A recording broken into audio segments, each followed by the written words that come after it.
All right, my friends, we are back. When we left a moment ago, we had a number of troopers go down and some Is it game time? problems. It is game time. Yes, we are Oh, back. well, I mean, am I You'll be, up? no, but at least just mute, not deafen mute, if that makes any sense.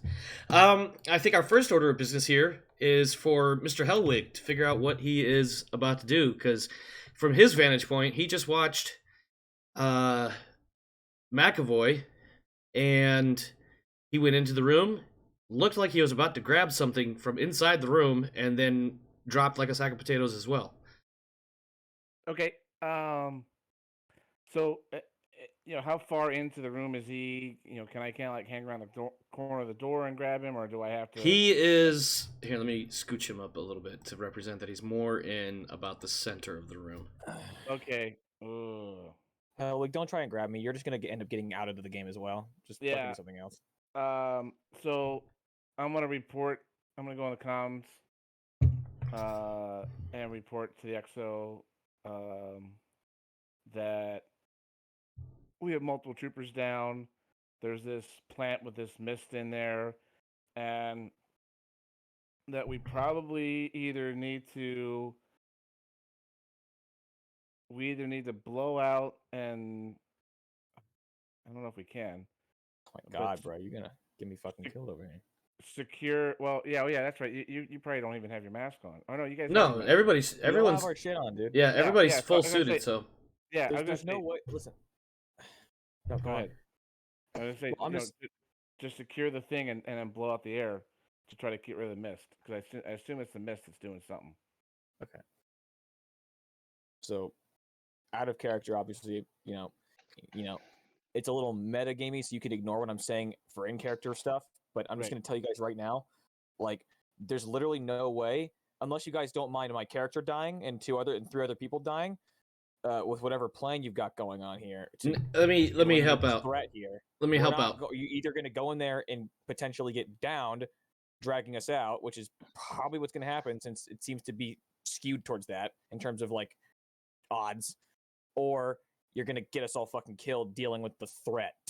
Okay, like All right. So just to be clear, if you're talking about venting the atmosphere in the room, that is Yeah. a viable thing mechanically that can happen, and it won't affect anybody in the room other than the plant, because everybody is in full suit. So, and we're not talking like a large section of wall suddenly blows out and everybody's exposed to vacuum and gets pulled No. out because of the sudden air change.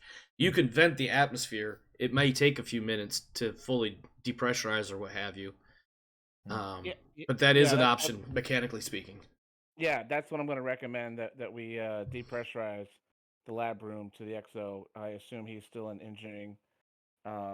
If not, we get the engineers to do it, because obviously, whatever is in that room is using something, and I report that there's a mist in there, so maybe even a contact. So if we vent the room, then all that stuff's going to go out, short of the plant, and then maybe we can go in there and do what we need to do. So yeah, that's what I'm gonna report up on the comms network. All right. And that takes it to the XO to see what his response is. Roger Wilco. Standby. And I'll go talk to the mechanics. All right. I'll go, okay, so we got 3 goals. All right? Mhm. We have a person inside a hazardous room, which we cannot enter. They are currently passed out on the floor. We need the ability to retrieve them out of the room without entering the room. We need to vent that room of atmosphere into space or into a secure, isolated holding tank. And we need to construct a flamethrower. Okay. Well, you've got the two engineers right here in the same room as you, as a matter of fact. You got Eggleston and Donovan. Yeah. They both kind of take a moment, and one of them, I realize on the floor plan there, you guys are in the catapult control room, but let's just imagine that We're like in that area. Yeah. yeah, so like you're on the control deck, so there's various rooms. You're effectively on what is otherwise could be considered the bridge, maybe not necessarily in the correct room, but they'll move around and pull up some like schematics for the station and engineering plans and find an engineering console And they're like, yeah, no, that's no problem. We could definitely vent the atmosphere in that room and drop it to 0. Mm. As far as a flamethrower, that will only be nominally effective so long as there's no atmosphere. So maybe venting it and then getting our people out, maybe. Venting Yeah, it. as far as getting people out, my first idea is a rod with a tie on it. Like A fishing line. we get some fishing line, right? We get a hollow tube. We put a loop onto it. We hook around his foot. We tighten the loop, and we just drag his ass out. Right? That should be pretty simple and straightforward. Okay, so what I want to do is I want to determine what our order of operations are. What is the first thing that you want to accomplish of the several that you are looking at doing? Let's seal the room and let's vent the room. Okay. All right. So that order will be simple. You just got to make sure that Hellwig and the CMO actually make sure the doors to that room are closed. For Hellwig, no problem whatsoever because you could be completely isolated in that room. The door separating surgery from lab is a standard door. It can close and lock, etc., but it won't necessarily have the 100% absolute no guarantee, or excuse me, absolute no fail that the isolation ward will have. But both doors can close, that room can be effectively sealed off, and then the atmosphere vented. So, just need you guys to give me the thumbs up that closing the doors, making sure that there's no foot sticking in the doorway that keeps the door from closing, something stupid like that. The CMO has something to say to the XO. Okay, yeah, you're all clear, CMO. What do you have to say? So while that was my second plan, the venting of the room, I'm still very focused on containing this. At this point, our best guess is, let's just say it's like an energy weapon. Okay, it's not something physical. And perhaps radiation suits might better protect somebody from the effects of it. We need to, if we're going to keep it, we need to contain it. It could be contained, if that works, in a radiation suit, or if there's some other container around here, that hauled nuclear fuel or whatever, we might could use that. I'm willing to don a radiation suit and take an extra radiation suit in there with me to see if I can put the plant in the radiation suit and seal it inside and see if that actually protects us. And then if it doesn't and I hit the ground, vent the room and go for the second plan. No, sir, I cannot allow that plan to happen. You are too important to the mission as it stands right now. We can't afford to lose you. Then send a trooper down here. We've lost 3 already. I don't want to lose any more. XO, and I cut in on the network, and I make a recommendation. This is going to sound cruel and heartless, but being a former Corps member, the Corps don't always care about us. Maybe we can find a member of the station who we can risk for this. I'm opposed to that since our duty here is to rescue them, not to place them into further danger. Roger.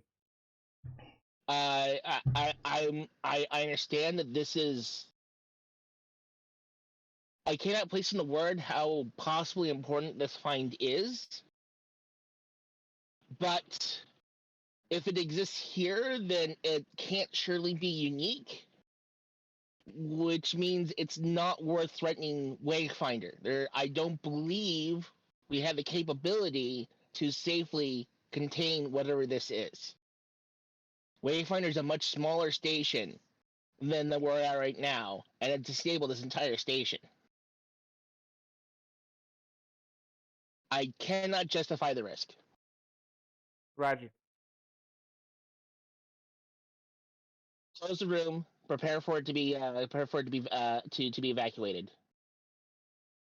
All right, the CMO goes about closing that door where these bodies are all piled up, and then he'll retreat back over into the ward and see about getting his door closed. Yep, and then Hellwig goes back and secures the isolation ward doors and secures the airlocks for those.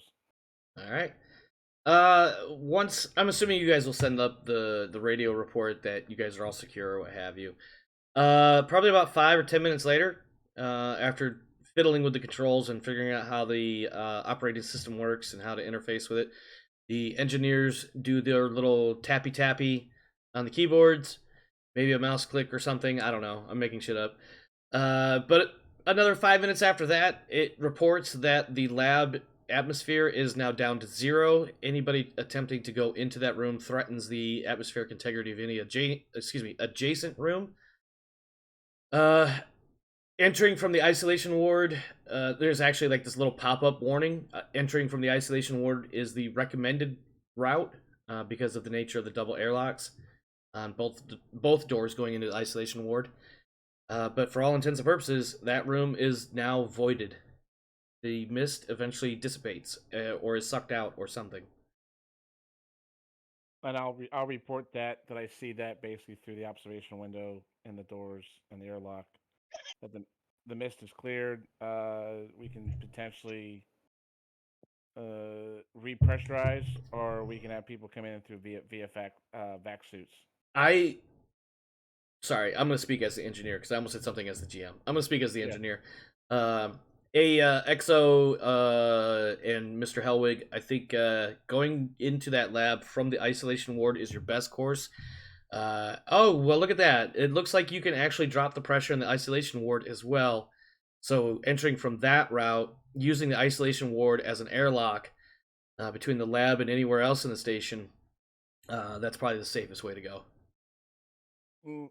Okay, Roger. I'm going to report to the command net again, the CMO and the XO that's go ahead. So how far out do like Waldo's actually extend from the suit? Because I think, because I'm pretty sure I don't remember what spacesuit I had. If I have my like heavier duty spacesuit, it has Waldo arms on it. So I don't know how far out those extend.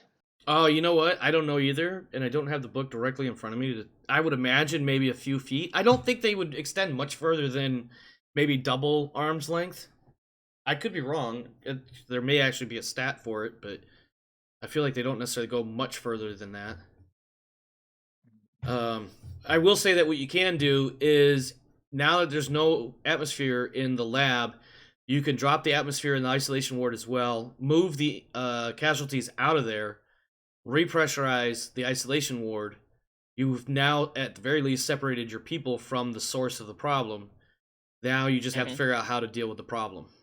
Okay, so that's what I'm gonna do. Is ask. Yeah. That's our current goal. We'll do that Tetris. So. Yep. All right. Well, yeah. In that case, one of the engineers will pop up with all right, isolation ward. Well, actually, Hellwig, you could do that from inside the isolation ward. You can you can drop pressure down there. Yeah, so I'll go find the right computer controls and activate those. And drop pressurization and secure the one door to keep it from being opened. Yep. Which is this one. Oh, yep. Yeah, there you go. Tab. Yeah, you get the little warning tones, and then a little green telltale suddenly turns off, and a red telltale turns on, indicating that there is no atmosphere or pressure. Actually, there would. Okay. Yeah, you've That's got the same thing. Yeah, same difference. As soon as I said it, I was like, that is the exact same thing you just said. So yeah, you can now go into the lab and start extricating your fellows. I need you to roll 1d6 though. Okay, 1d6. Let me go down.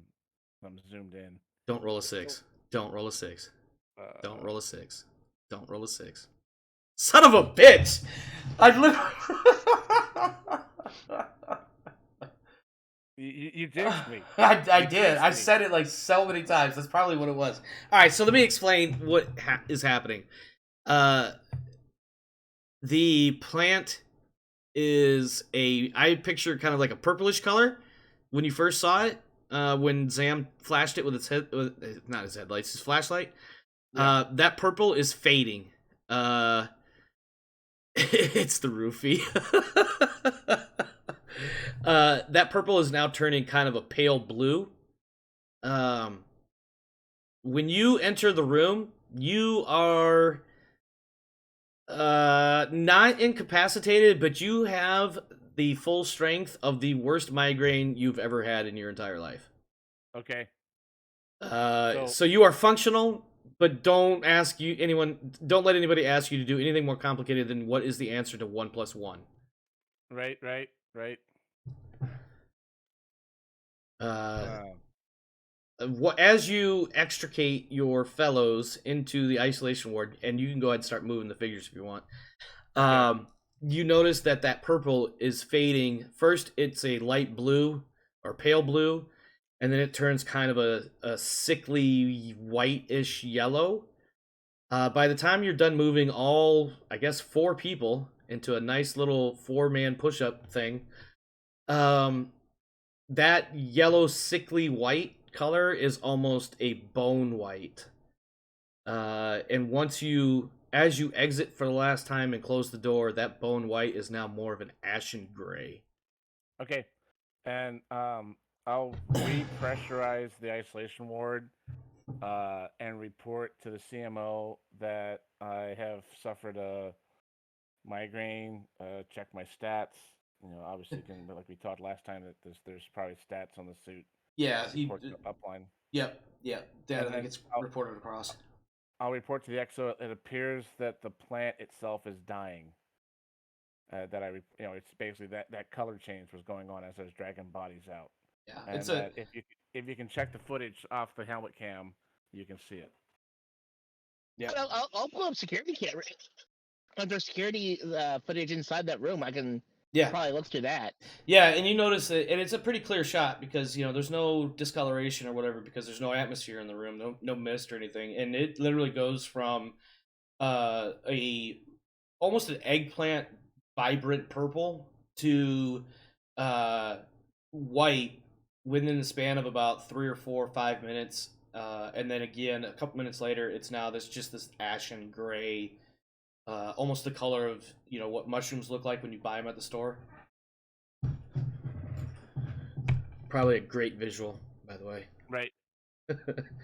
But yeah, your headache, your migraine feeling headache, and your sense of I really want to go home is fading.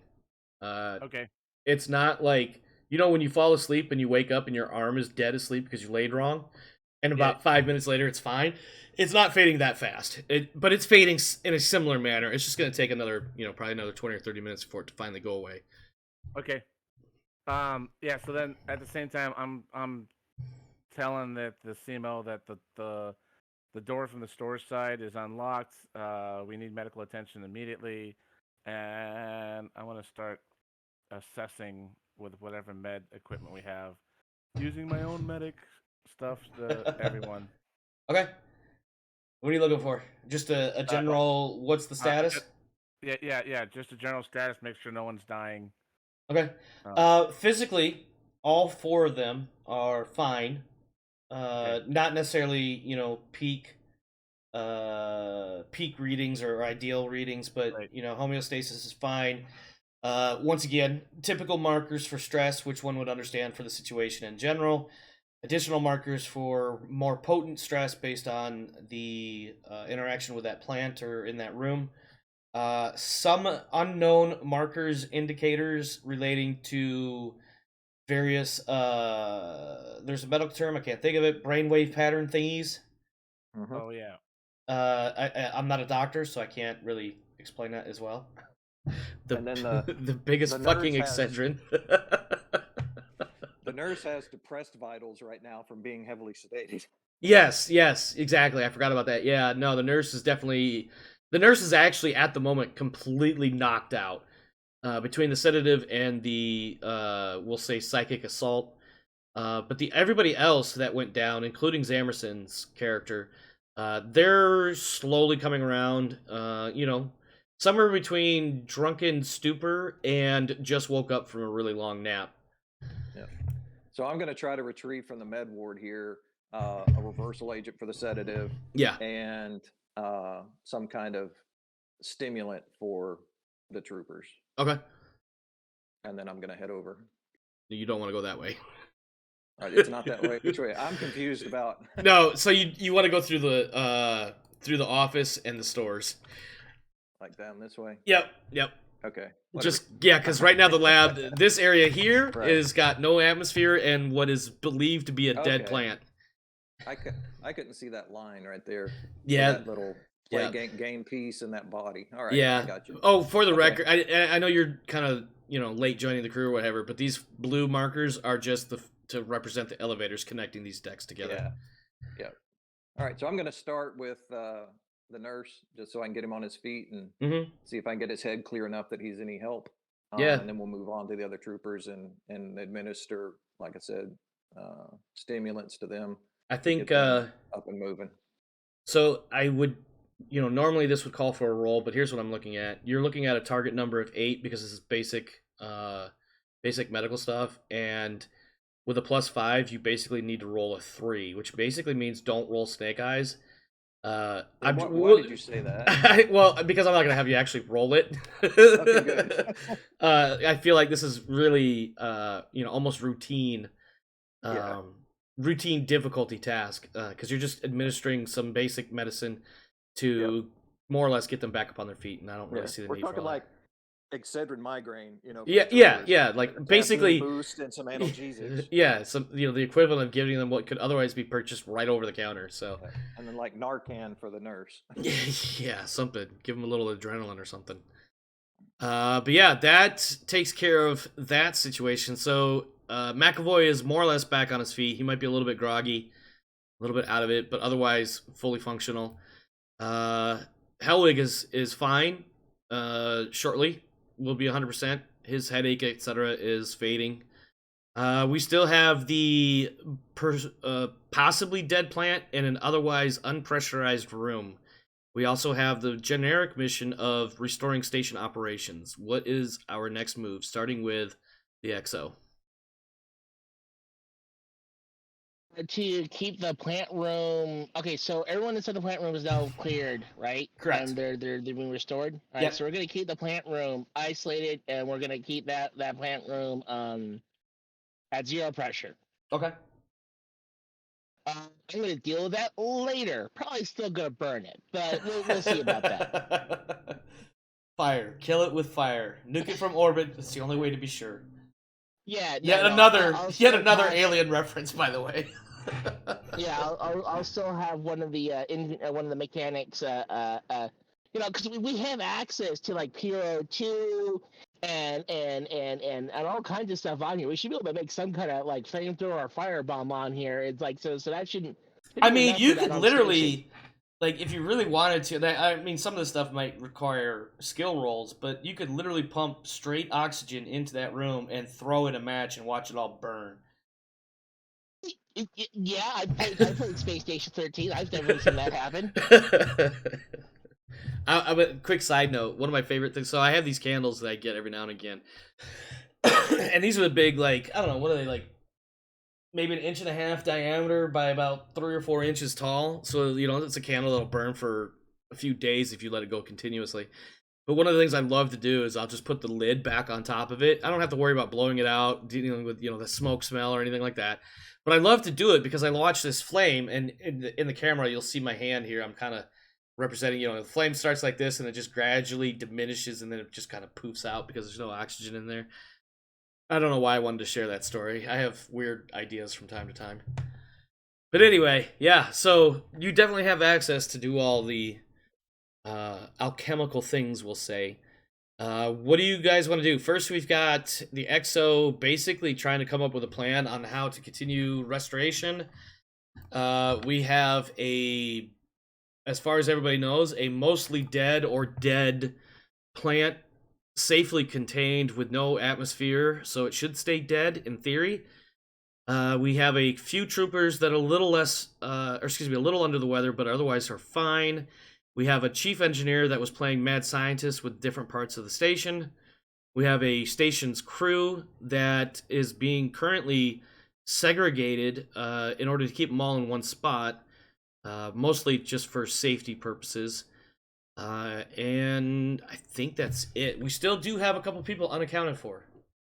What do we want to do here?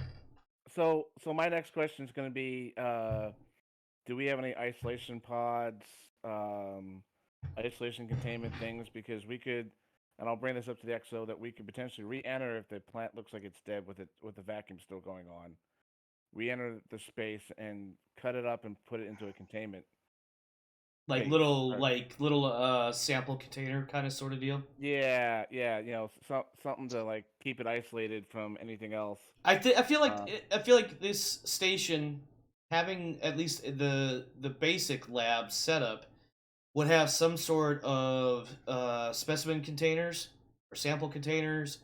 You may not necessarily have one that would be large enough for this plant that is basically 3 feet tall and probably a few feet across with all the leaves. But also, the way I described it, you could probably fold the leaves along the stalk, and now you just have this thing that's about a 3 or 4 foot rod, effectively. Right. So you may not need to cut it up. You could cut it up if you wanted to. You would also have to unroot it or uproot it as well. Yeah. So that's what I'm gonna recommend, that we try to contain it, put it into a storage spot if we have one, to kind of keep it isolated, so then we can restore atmosphere to the lab, finish sweeping the lab, because all we've heard is that people went in and then they dropped.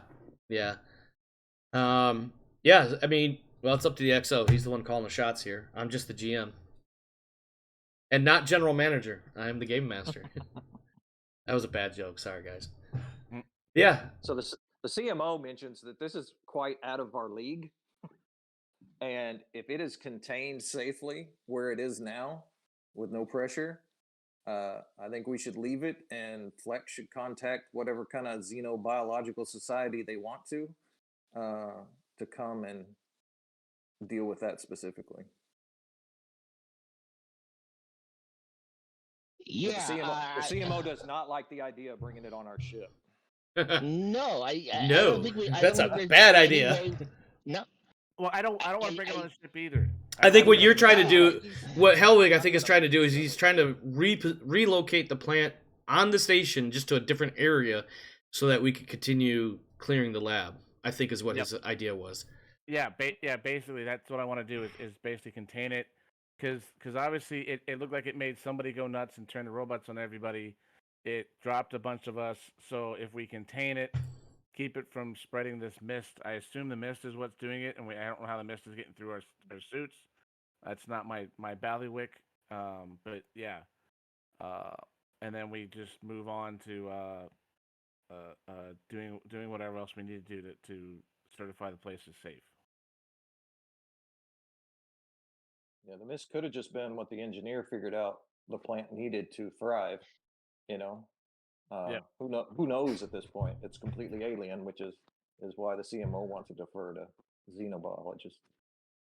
Yeah, no, The big brains. we don't have the facilities on board Wadefinder to safely carry this thing, so we're not going to do that whatsoever. No. So that's a no-go. So if you sweep the rest of the station and find the rest of the people that are missing, then they're not in there. Yeah. So, yes, and that's a safe place to keep it right now. Yeah, so we're going to exchange out tanks, and then we're going to finish sweeping the station, and then we're going to look at what the robots were doing outside the station. Sounds like a plan. All right, let's do it then. All right, Zamerson. Zamerson, your troops are functional. It's been roughly a half hour to 45 minutes since the first entry into the lab that put those basically everybody fell over. So you can go ahead and stand them all back up, or just hover the mouse over it and press the number 1 while they're highlighted. They'll stand back up. What do you want to do first? What's the next step? I know it's kind of open-ended. You've got the engineering deck, you've got the command deck, and you've got the medical deck. Basically swept, cleared, etc. You have the cargo deck and the scooter bay, as well as this whole ass area here, where the black cursor is, which, I'm not going to lie to you. Off the top of my head, without looking at the notes, I don't even remember what that area is. I think it's more habitation-ish space, or machinery or something. I don't know. I'd have to open up the book, which I forgot to open. It's no biggie. I can do that. But yeah, so you've got the cargo bay, the scooter bay. Those still need to be cleared out. For all intents and purposes, the habitation level, which is where all the fighting and everything happened last session or the session before, all of that's cleared.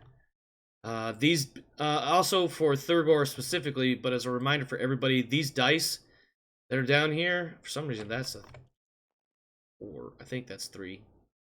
Maybe the other one's 3. I don't remember now. Anyway, the dice with the number showing is the order. Oh no, it is. Sorry. Give me 1 second. There we go.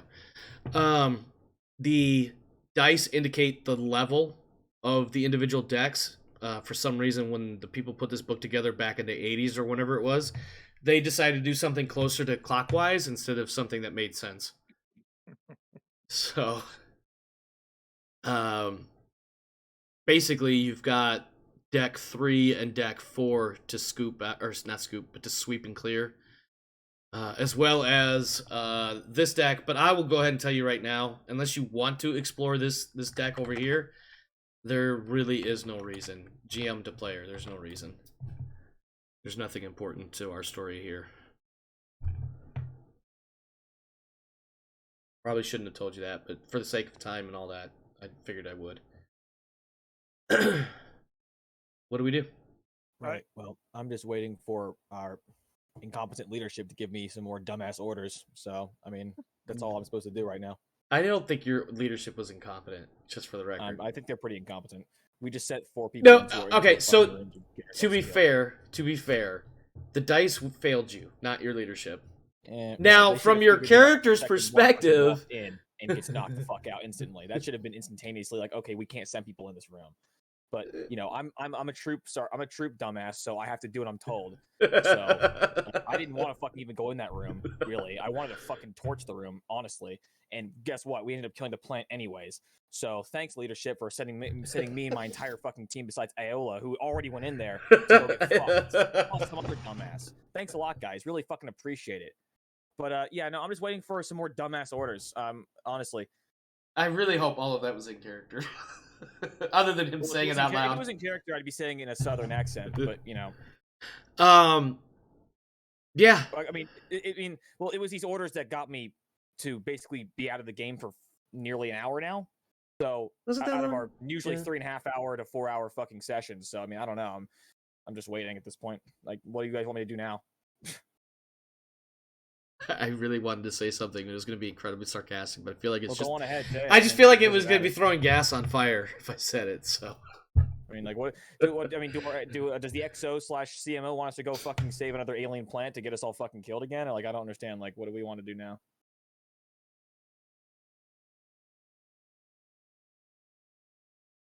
On the I'm just gonna say let's just finish sweeping the base and get out of here. All right. Well, I guess I'll just have my what I have left of my team here to go and fucking search every room. I guess. Hopefully, we don't encounter any more alien plant life for us to have to go and die to. Well, but at the same time, and I'll say this to McAvoy that they only reported finding the one plant out there. So yeah, I'm sure there's more somewhere. Maybe, who knows? Well, yeah, but I'm sure they'll send us in there to go knock ourselves out, literally and figuratively. Right. Face huggers. Okay. So what rooms have we not done then? You got the cargo bay. You got the cargo bay and the scooter bay. The engineering bay has been cleared already because that's where the chief engineer that went shitty, was at the time. Since we're all mildly out of it right now because we all got fucked. I guess we'll just move as a single unit. I'm not going to split them up anymore for now. I'll just move them over to cargo bay. I guess we'll enter through cargo bay. I don't know which is the entrance or not.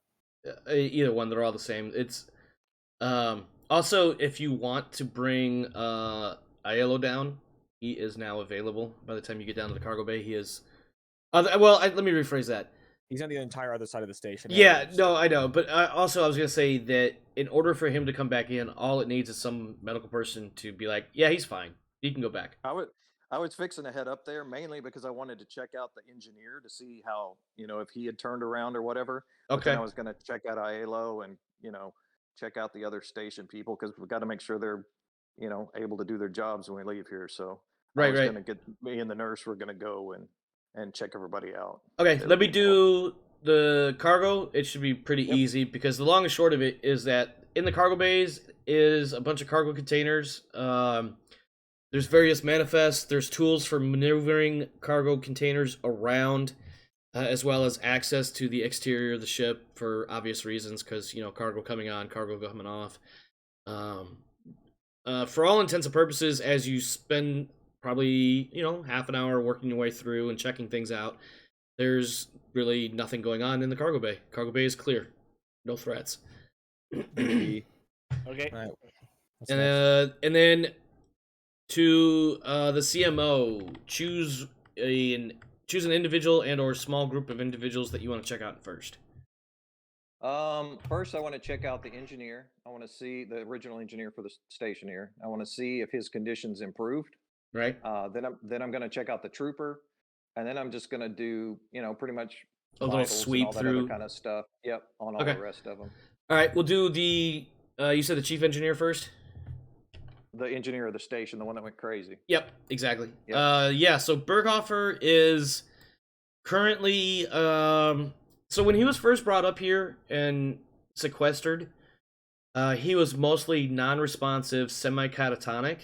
I don't know if those two terms are basically the same thing, but essentially he was completely out of it and didn't really have any idea of what was going on. It has now been something close to an hour or two since he was first scooped up and brought up here. He is starting to come out of it, but generally kind of has that what's the word I'm looking for here? Not necessarily non-responsive, but he has that look of like he's trying to understand you, but can't quite. It either doesn't understand the questions you're asking, or isn't quite able to produce the answer. Okay. I'll hit him with the same cocktail I hit the others with, some analgesics and some caffeine, and see if I can perk him up a little bit. All right, give me medical roll +5. I think was the total bonus. Yep.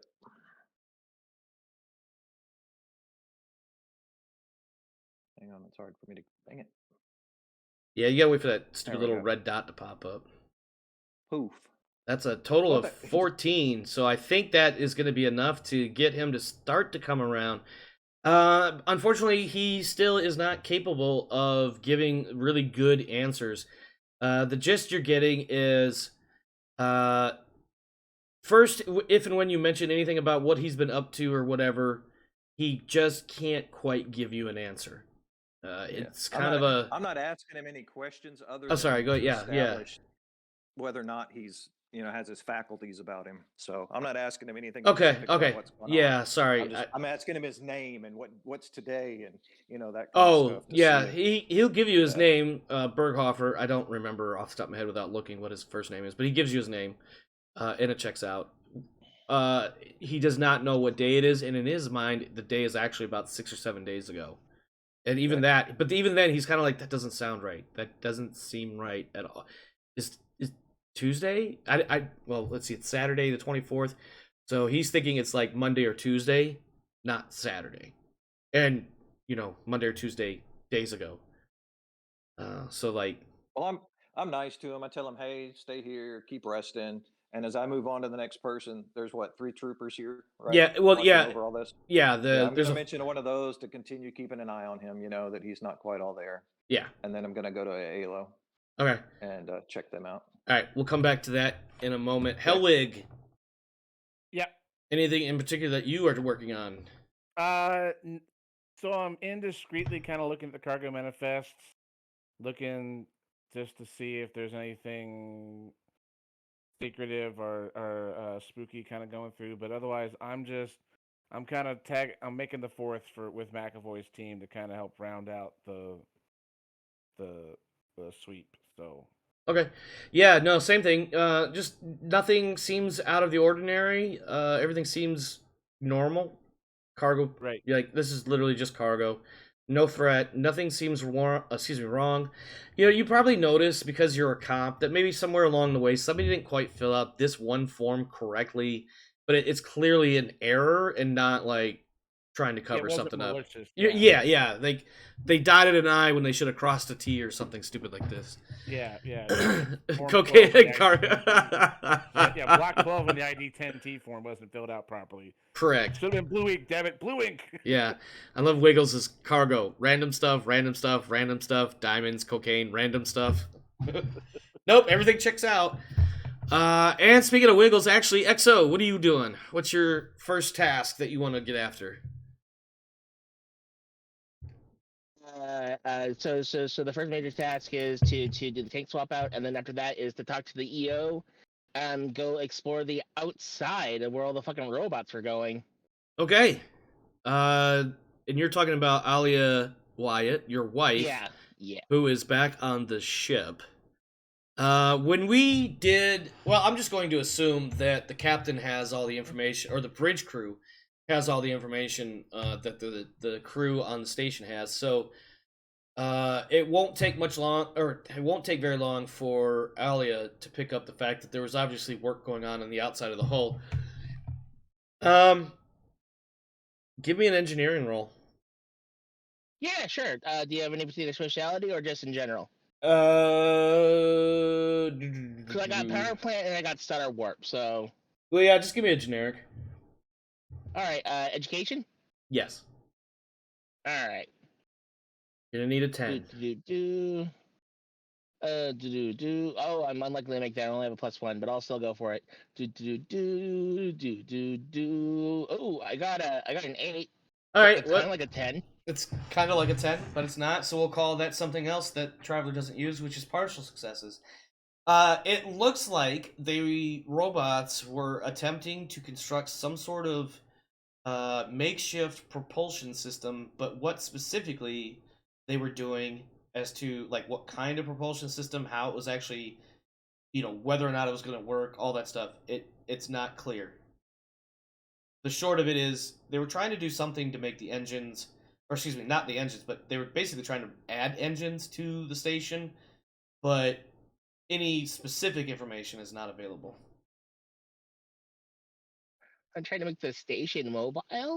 Well, the station already is kind of like- mobile, but because it could, like, in there's theory, like the way the station is constructed, it could, in theory, reposition to anywhere else in the system. It doesn't have like a full-on stutter warp or anything, so it can't really leave the system without some sort of like Right. super massive. All space engines Yeah. have infinite torque, so Right. small thrust can move heavy objects. It just takes a long time. Exactly. And so what this looks like is somebody was just basically trying to strap on a couple of belts of engines, but any particular systems or designs or anything of that nature is not evident based on the information at hand for what is seen outside. I will point out, I did mention something about oh god, I'm trying to remember the name now, Bussard ramjet. Mm-hmm. I Yeah. believe that was found somewhere on the station. Somebody had said something about some sort of Those basically a space version of a ramjet engine. Yeah, basically. It collects particular particles in Like space free that can hydrogen. forge- Yeah, basically Yeah. the free hydrogen in the void, but turns out the initial idea, while great, turns out it's not nearly quite so practical. But we're gonna go It with turns out we'll go with turns somewhere out along the some way of it the void works. is basically empty. Yeah, well, it was even less dense than we thought. So, Yeah. but this may incorporate other things that we in the 21st century don't understand that maybe in the 24th they will. So as my wife are looking over it, with our years of experience dealing with engines and whatnot, does this look like, I don't know? Does this strike us as something that humans would make, or are we noticing construction where like, well, we never do that, right, type thing, or What it looks like, that's honestly, is it looks like I'm gonna use something more modern for us in describing this. Imagine going to the junkyard and finding all the parts that you might need to build a car from scratch. And you start to assemble, you get to the point where you're starting to assemble major components, but nothing looks right because it's not the same uniform design system. You've got Yeah. Ford parts mixed with Honda parts, mixed with BMW parts, mixed with whatever. That's effectively what it looks like, because they were literally Yeah. cannibalizing various components of of the space station to create this extra engine thing. So we're not looking at something that would take like The Frankenstation, this is exactly. If someone knows, yeah, it's a Frankenstein. So this is not like something who's like we couldn't do this ourselves. We could do this ourselves. We just normally wouldn't do it because it's stupid. Right, yeah, like engineering design principles, this is asinine. But it actually is working. It just looks like somebody took 17 different cars and used various parts of them to make a new car. Okay, so the next thing that I want the wife and I to do is to see if it's safe, to see whether or not it's been fueled up or are there active fuel lines on it, and if there are, to turn those off. That will require an engineering roll that we will get to in a moment. We're gonna go back to McAvoy. McAvoy, my friend, or excuse me, Zamerson, my friend. What? You've got the one bay left as far as sweeping the station. I'm assuming you and Hellwig are going to continue into the scooter bay. I guess so. All right, what you got? Bring it on down here.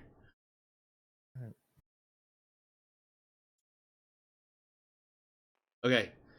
Again, without getting into the specifics of the S2 and 4s and whatever else is in that on the floor plan there. Effectively, what this is scooters are used to go out into the rings of Cosito, which, again, for those that don't know, Cosito is the name of the gas giant that the station orbits. They use the scooters to go out into the rings to look for ideal chunks of ice, and then to start dragging those chunks of ice back. Or they don't really drag the ice. So what they do, the way the station operates is they look for these chunks of ice. They then attach basically mini boosters to those chunks of ice to maneuver the ice closer to the station. And then they use those boosters again to actually bring the ice close enough to the station that retractable arms can reach out, grab it, and then pull it into the station, where once it's inside the station, if you recall, the station has kind of a cigar shape to it. The ice comes in one end, and it is very literally shot out the other end. That's the catapult that you'll see marked on a couple of the decks there. The catapult control room, for instance. The catapult is what actually shoots the chunk of ice into the inner system, where over the course of several weeks, several months, it eventually makes its way down to the planet Inferno. So this scooter bay is where the scooters are stored, where the servicing equipment is for those scooters, and of course some of the storage for like the drone, or excuse me, not drones, but the little boosters and all that crazy stuff. As you arrive, you are discovered by this lady Charlotte Rand, another lady Dominique. I'm just gonna say it, Dumorias. I have no idea if I'm saying it right. And then Mr. Hans Kruger. And I'm going to paraphrase your interaction. I'm going to assume you're going to be like, "Hey, whoa, hold up. Who are you guys? What are you doing down here?" or something to that effect. Yep. Yeah, sure. Okay. Well, Hans Kruger is the first one to really speak up and say anything. He is. They are the group of people that broke out of the assembly hall to try to get up to the command deck to send off a message saying, "Hey, shit's gotten weird. We need help." Of course, that message was a bit garbled because they ended up having to makeshift a transmitter from what they had on hand because the engineer had locked them out of the command deck. If you guys recall, the engineer had actually rerouted everything so that he could control everything on the station from the engineering deck. And then they ask if you guys happen to know anything about where is it? Sandra Cathcart and Carolyn Breda. They use those names specifically because they haven't heard from them in a couple days. Wasn't one of those the dead up there in the med bay? Yes. yeah. So that's what we'll tell them, is that one of them is dead, in the med bay, basically. The other two, everyone else that we know of that survived, is up on the center. The engineer's been arrested effectively. The robots are down. Oh, thank Uh, God. right, and then uh, I'll report upline to the command that we found these additional survivors, and that should complete our sweep, because that should be everyone that we need. Yeah, imagine somebody, if not the XO, somebody has got a list and they're literally checking names off, and he's like, "Yep, that's everybody. We got all 23 or 4 people." It's probably Hearst, because they're the one in charge doing the clearing of the station. Yeah, that makes sense. Hurst or Franco, the troop sergeant. Yeah. So, and then I'll mention that we it, any of them the station supervisor, any of these three, or are they just all the people that escaped? I forget. You're looking for which one? The whoever's in charge of the station? Yeah. That is not that one. Not that one. Not that one. Not that one. Jesus, where are they? I thought one of these three was like responsible for going out and finding the thing and then finding the plant. To be honest, I don't recall specifically who had done all of Okay. that. There are 2 EVA teams in the station's crew. Okay. So it would have been one of those teams. I don't remember, honestly, if any of the actual, I don't remember if anybody's actual name was used and who it was that brought it back. Also, if I'm not mistaken, Mr. Kruger here is actually the station's CMO. I'd have to open up my notes, and I really don't want to do all that. Okay. Yeah. So then I'm just gonna Actually, let me see. Go ahead. I'm listening. I'm not gonna worry about it then. I'm gonna just leave them go. And I'm not gonna tell about anything about the plant or the alien thing that we found. But that hey, everything's clear. Head up the Hab Bay, and we'll call it good. Okay. And then go from there. All right. McAvoy. What? What is McAvoy going to do at this point? You found the last 3 people? Go ahead. What the fuck else is he gonna do with it? I mean, just throw him back out towards the assembly hall, I guess. I mean, Okay. Nothing else to do. All right, let me grab them up real quick and send them off this way. Yeah. All right, that, by my understanding, is 1, we have everybody in the station's crew accounted for. There are 3 or 4 dead bodies scattered about the place. Actually, I take that back. There are a couple people that are in their rooms, but I think by the time you guys... Well, let me ask this. Are you guys escorting them up to the assembly hall, or are you just sending them on their way and then you guys are staying down here or doing something else?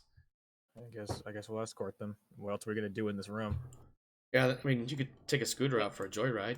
That's always an Yeah, option. I mean, I don't see any advantage of us going out. I mean, I think everything's done, so I think it's just Yep. All right. either we send them up and then we come up afterwards just to make sure there's nothing else, or we just go. Yeah. That's where we're at. Yeah. So here's what happens over the course of the next couple of hours. As you guys continue to work towards the various tasks or mission goals that need to be accomplished. 1, the doctor makes his way through both the crew of the Wayfinder that is on the station, as well as the crew of the station itself. And it looks as though anybody that was affected by the psychic stuff previously, everybody's coming around, everybody's fine, basically back to 100%, with the exception of the chief engineer, Berghofer. He is taking much longer to come back to his senses, and while he appears to be otherwise lucid, he has effectively no solid memory of the last 48 to 96 hours. And anything from, basically from... Doesn't really remember anything in the last 2 days. Anything from 2 to 4 days ago is sketchy at best. And then anything prior to when basically the shit hit the fan, the memories starts getting a little bit better and better the further back. But anything more recent is just completely unreliable. The crew of the crew of the station, they after a couple of hours, let me rephrase that. Let me get my head on right here. Within a couple of hours of everything more or less starting to return to normal, the crew is starting to get anxious to get back to work because they know the consensus everybody is hearing from complaints or things that are said. The crew just wants to get back to work because they know if they're not doing their job, they're not going to make quota. And if they're not making quota, the contract is in jeopardy. So a lot of people really want to get back to work.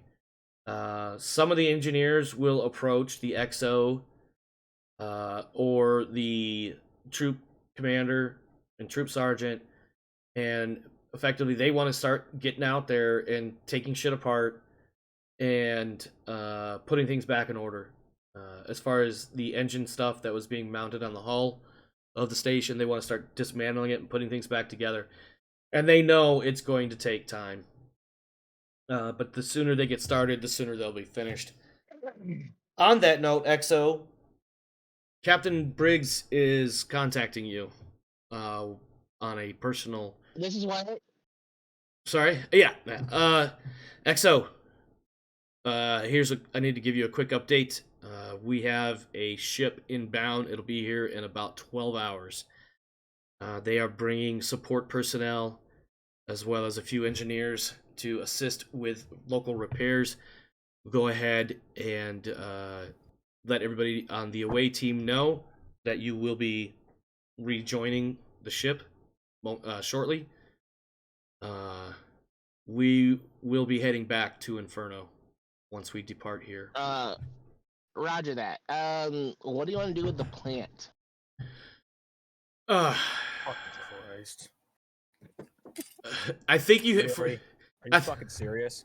I think for a moment you actually hear Briggs kind of give a not necessarily exasperated side, but kind of like fuck kind of thing, and he says, I want to burn it personally, but and I don't want to bring it on the ship. Yeah, no, he's kind of the opinion. In fact, this is what he says. Well, personally, I'd really like to send it out an airlock.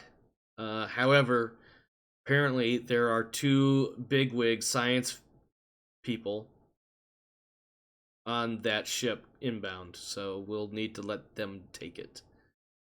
If you don't burn that fucking thing, I'm actually gonna, I'm gonna just let you know right now. That's gonna have a lasting, permanent effect on McAvoy's opinion of you. FYI, I'm not fucking kidding around with you, by the way. If you don't fucking burn, I swear to God, I'm not fucking kidding around with that. I hear So you. no karaoke, sir? Say that again, Wiggles. So no karaoke, sir? Oh, karaoke. It's always an option. Roger that, sir. I'll do one more sweep of the station, just to make sure all our I's are dotted and our T's are crossed, and make sure everyone gets on board suited. Okay. And I'll probably be the last to leave the station. Okay, I'm gonna ask one question.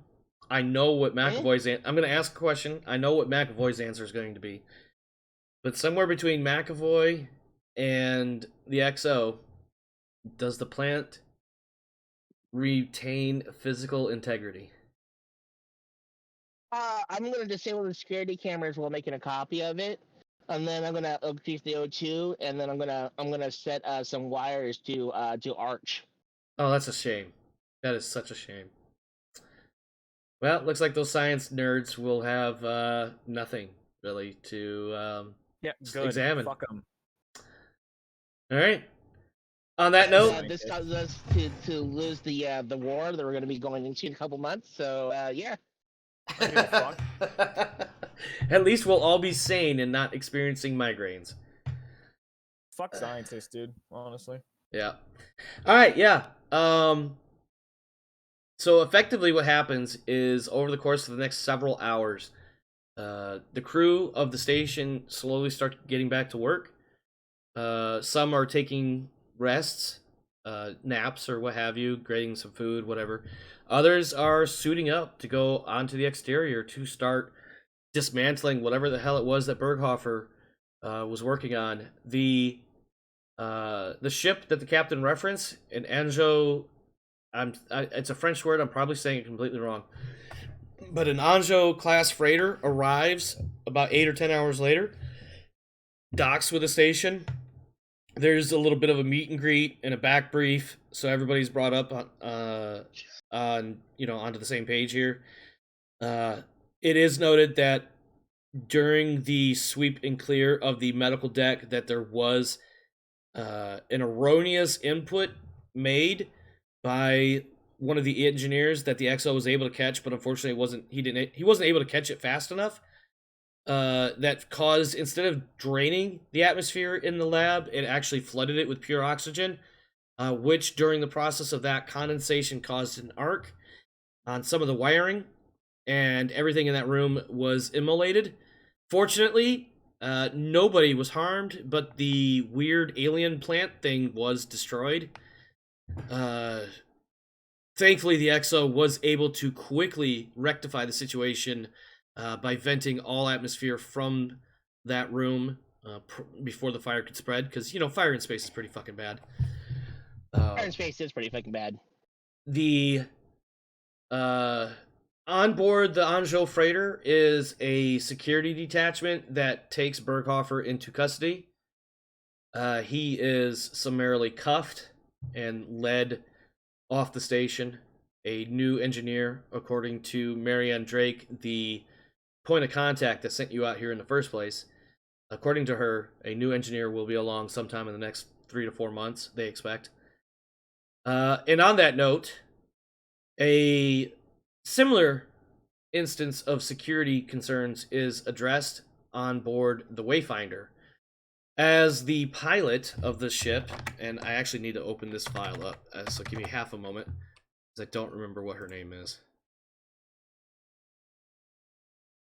I actually, I might be wrong. I don't think it's actually a female, but anyway. It is. It is a pilot. It is a pilot. It is a female. The navigator, the pilot, Alyssa Howell. On board the Wayfinder, Alyssa Howell is detained to quarters, and Marshall Tran, her supervisor, takes over the actual piloting of the ship for the time being. XO, you get a notice from the captain that is actually a forwarded message that he received from Flex Command, or whatever the hell we want to call it. The gist of it is that Alyssa Howell is wanted for questioning back on Terrain in relation to the previous XO's arrest for embezzlement, using the ship's funds money for her own personal gain, etc. It turns out that Alyssa Howell and the previous XO, who had a name that I don't recall off the top of my head, had some sort of unprofessional relationship, and therefore she is now a person of interest in that ongoing investigation into the embezzlement case. There is a... I'm sorry, go ahead. Okay, continue. There is a new pilot for the ship waiting for you guys at Inferno. I'm actually double checking my notes because I think I set something up for a rendezvous.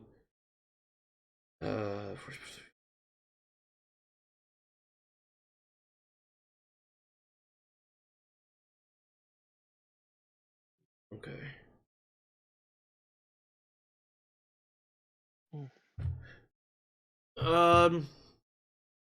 Yeah, as it turns out, this is what I'm going to do. Instead of having you guys go all the way back to Inferno, the pilot that you are receiving is actually on the Anzio freighter. We're going to do a little bit of hand-waving for timelines. Let's not overthink it, because I think time-wise, that's impossible, but whatever. So Alyssa Howell will go onto the Anzio freighter. The new pilot, Joseph Milligan, will come off the freighter and take over, which will take us to our next scene that I want to do, which is the captain. And finally, our new player's character is introduced to the viewership. Mr. Milligan, please report to the captain's office. Whatever. Ready room. And he does. I would hope so. He is the With captain. haste. Yeah. At this point, we can imagine that No, strike that. Don't listen to that part. Mr. Milligan, please come in, have a seat. Welcome to the Wayfinder. Thank you very much. Looking forward to the opportunity. Good. I assume I haven't had a chance to look over your record too much yet, but you just finished your training with Flex, but you've flown previously. Correct. I was in the American Space Navy for 3 terms. And after that, I spent some time at Rebco SAR. Neither one of them struck my fancy. I wouldn't say I'm a follower and not a leader, but I'm not a leader. So I like to do my job and do it well and, get paid at the end of the day. Well, payday, ironic. And he, like, as soon as he says payday, he does the standard, like, looks at the wrist to see what time it is, but he doesn't actually have a watch on that wrist. And he's like, payday is right around the corner, not quite a week away. So you've got, and he starts kind of like, so he sits down at his desk and he's got his own little computer work terminal up. You can't see exactly what he's doing, but he pulls up your records.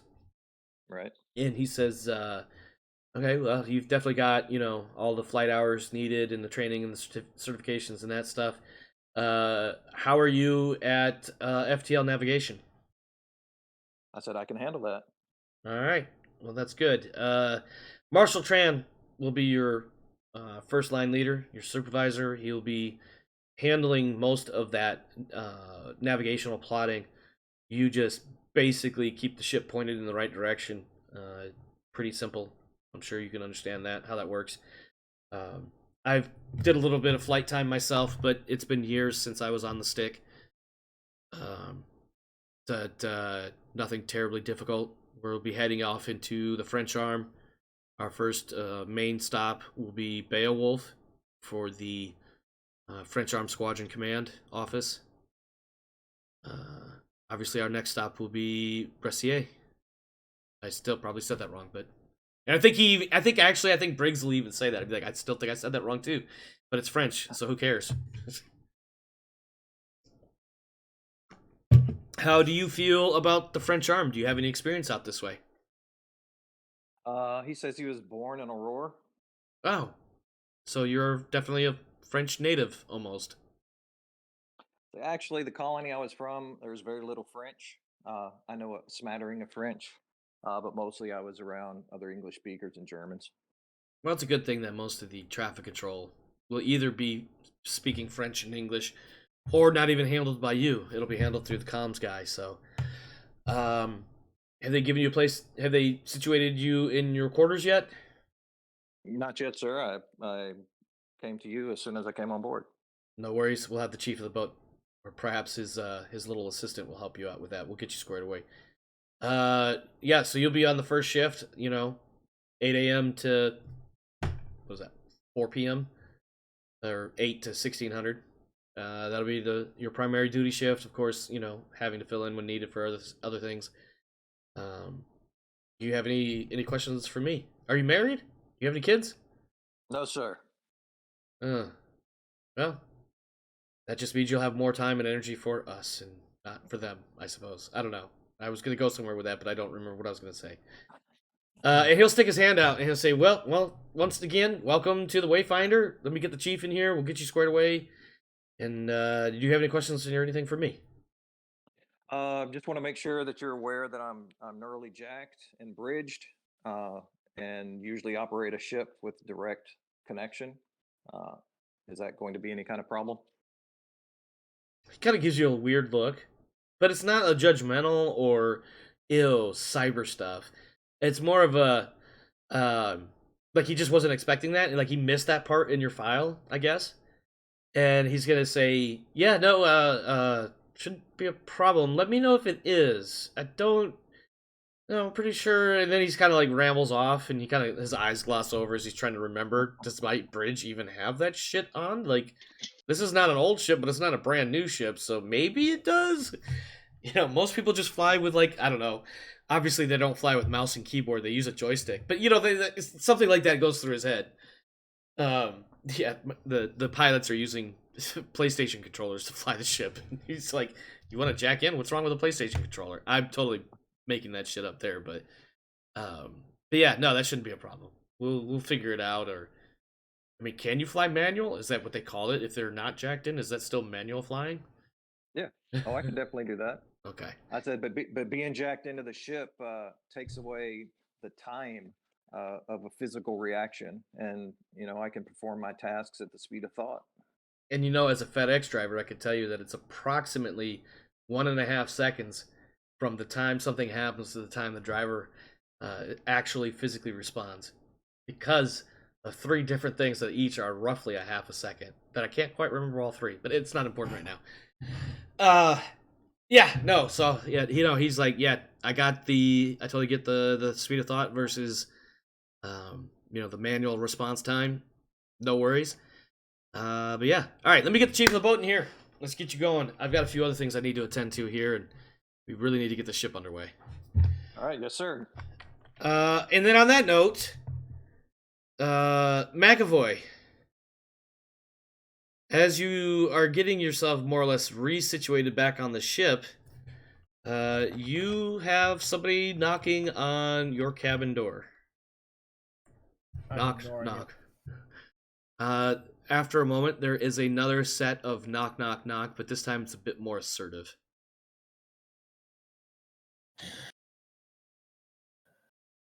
All right, I get up and go check. What is it? It is Lieutenant Hurst. McAvoy, what the hell did you do? What do you mean? I wish I had a good answer. The captain wants to see you, and he said right away. All right. He's not going to say anything to that, but he's just going to move forward and go to where the captain is, shoulder checking her in the process. I think she is just going to let that happen. She's not particularly happy about it, and if you were paying attention to any facial expressions, there's definitely an expression of, I'm going to remember that. I'm sure she will. I hope she does. Fuck her. She's part of higher command. I couldn't give 2 shits about higher command right now. Yep, gotcha.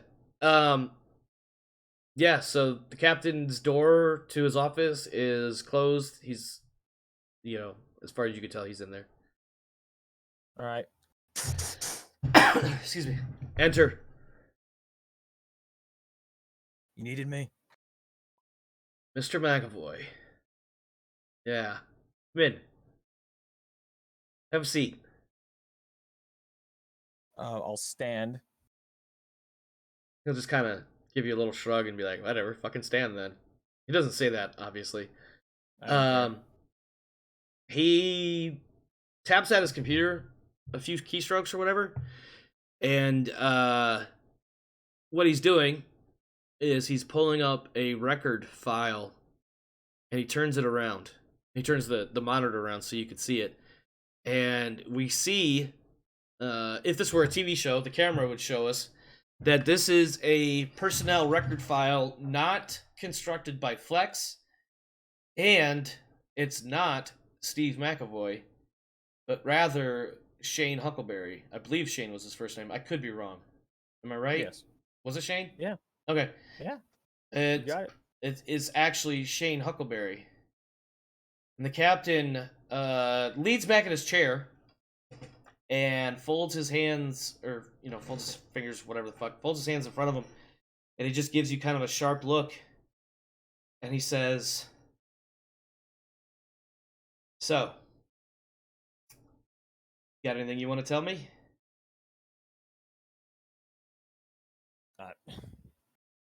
What do you mean? Exactly. This is you. He's not asking either when he says that. Okay. And? Have a seat, please.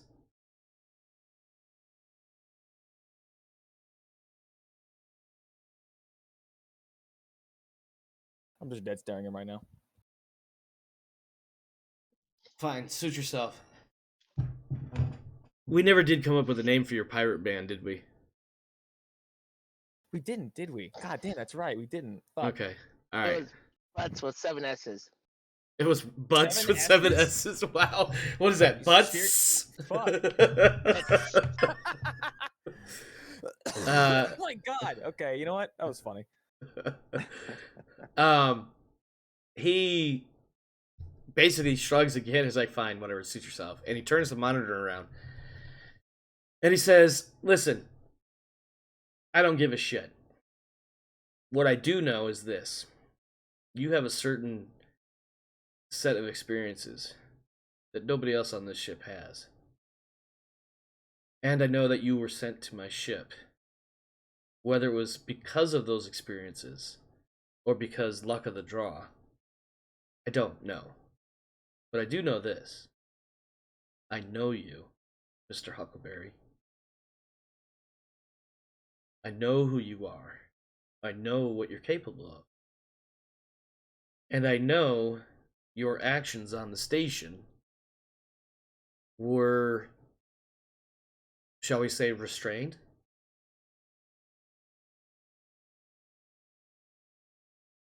I'm just like raising it. I don't know. I mean, like, okay, and kind of look.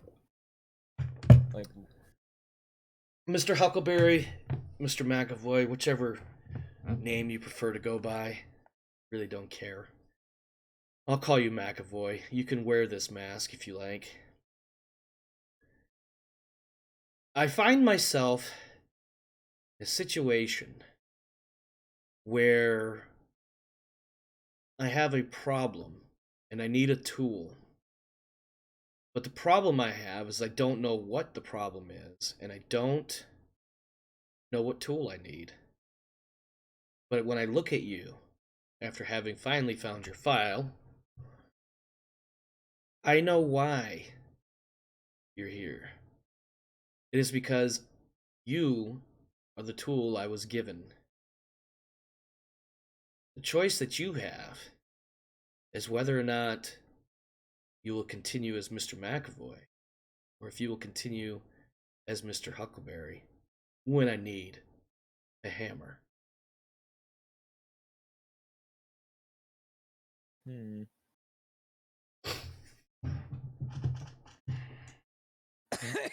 My god, excuse me, sorry.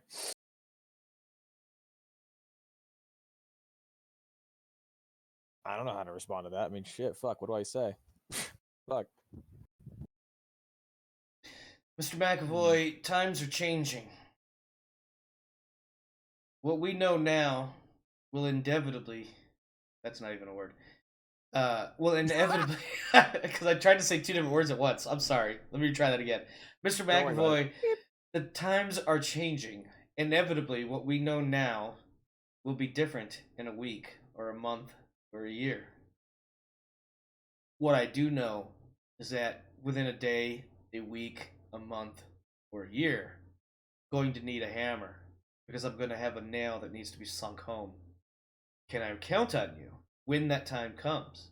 Or shall I continue to refer to you simply as Mr. McAvoy and let you continue to play grunt with your little grunts down the hall? You can send me on whatever missions you want, but my boys, they stay out of it. I don't want them going in any more of those rooms where they get God knows what happens to them. All right? I know you don't care about them. They're my men. Every single person on this ship is one of my men. And I will send them where I need to send them to accomplish the mission that needs to be accomplished. Having said that, are you one of my men as a crew member of this ship? Or are you a tool that I can rely on when I need you specifically to do things? And he'll point at that moment, he'll point at the screen that he turns back around. Will you be the one I use to take care of problems like this? And on the screen is the image of you literally crushing another man's skull. One of your arms is photographic evidence of that shit. one of those arms. One of your arms is the cybernetic arm, but it's very clearly that you are wearing your pirate band colors. as established, which is butts. Who the fuck took Yes. a picture of that? Was it you, Wiggles? Did you take a picture of this shit with motherfucker?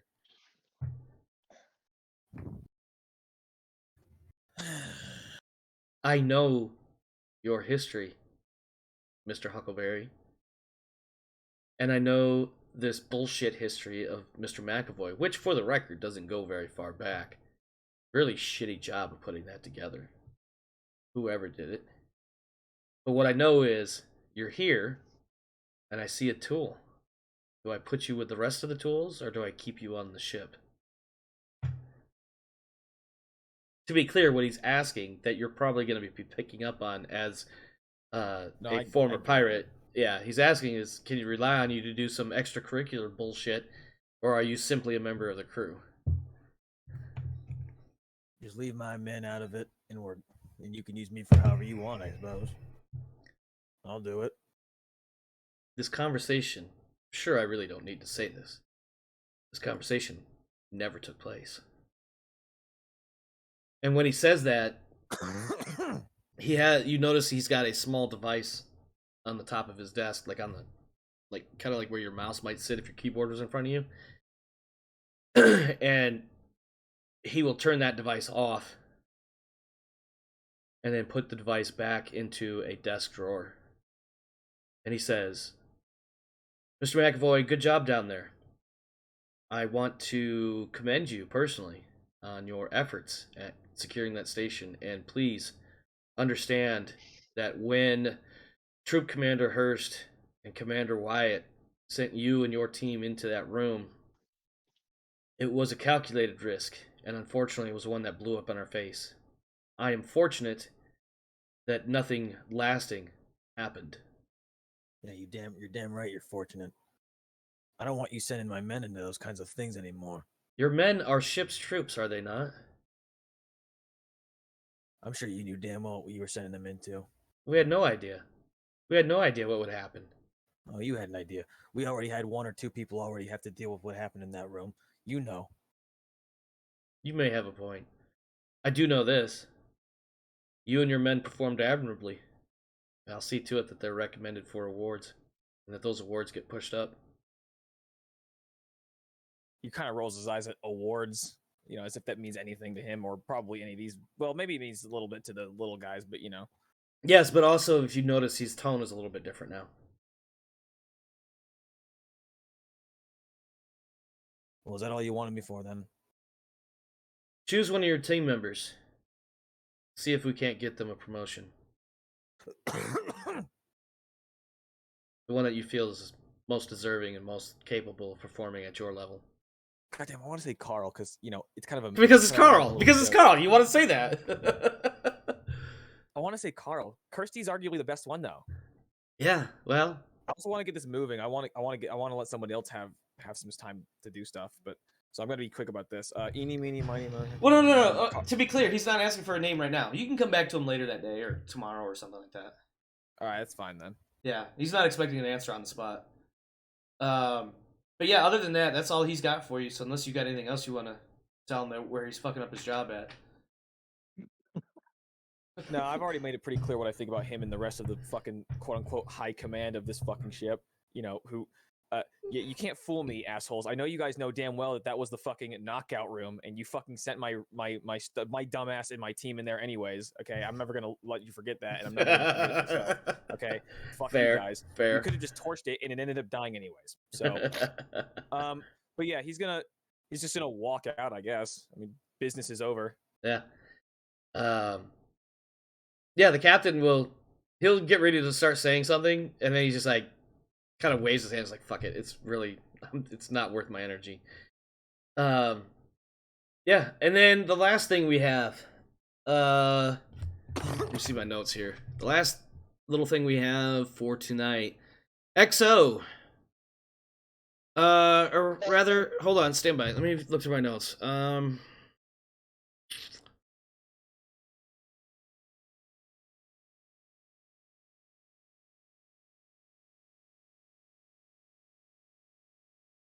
No, I'm not going to do it like that. We're going to do it like this. XO, it is probably about, I don't know, 10 or 11 o'clock at night. maybe you're leaving the mess hall or the mess room or whatever the hell, the galley. That's what the ship people on a ship call it. Mhm. Maybe you're leaving the galley or something like that. You are approached by Senior Comms Tech Paul Gray. He is your ship's communications person. He handles all the traffic and communicating and sending messages and all that shit. He says, sir, if I could have a moment of your time, please. Yeah, sure. Do we need to step in my office or? He looks around, and even though he doesn't really see any other crew members nearby, he's kind of like, yes, sir, I think that would be a prudent course of action. And we'll go ahead and kind of do the skip jump to the office. Yes, the not very much gravity.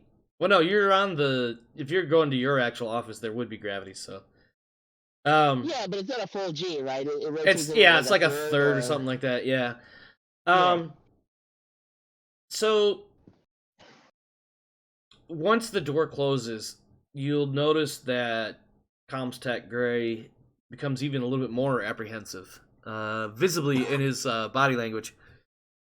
He is holding I'm gonna say thumb drive. I don't know what the hell would actually be used, but it's some sort of data transfer device. And he hands it to you, and he says, "Sir, normally every now and again I have to go through the comms logs, and Mhm.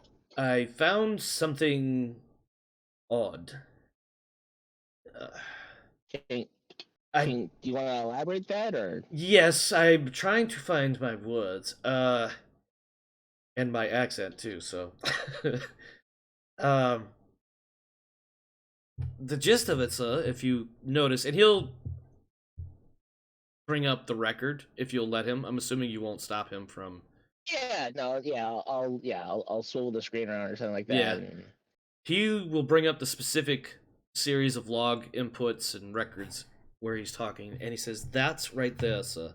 That encryption. That is not something Flex uses. In fact, I've never even seen it even in the Royal Navy. More disturbing, this encryption has been used several times, both in messages sent to and messages sent from this very ship."